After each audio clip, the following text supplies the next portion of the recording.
اور پھر جو آیت میں نے قرآن پاک کی پڑھی، ایک تو یہ ہے کہ آپ لوگوں سے معافی لیں، معافی مانگیں. ہمارے ہاں نا معافی کا مزاج قبول کریں، جب کوئی بندہ معافی طلب کرے تو معافی.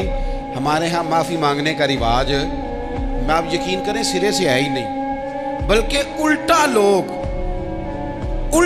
چڑھائی کر جاتے ہیں، کہتے ہیں اوہو تم نے معافی مانگ لی ہے تو معاملہ ہی ختم ہو گیا. اور جو آدمی، میں بڑے زمانے سے کہہ رہا ہوں کہ میرے ملک میں ایک رواج بنتا جا رہا ہے، جس کی زبان جتنی زیادہ سخت ہوتی ہے اس کا عروج اتنا زیادہ ہوتا ہے.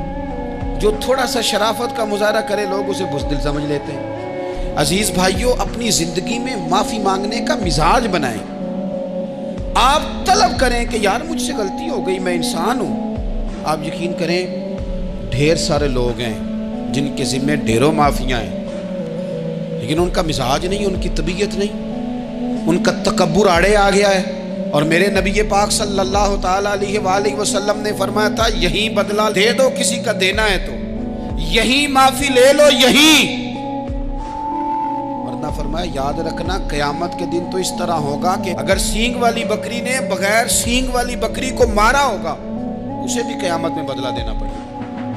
یہی معافی تلافی لے لو یہی.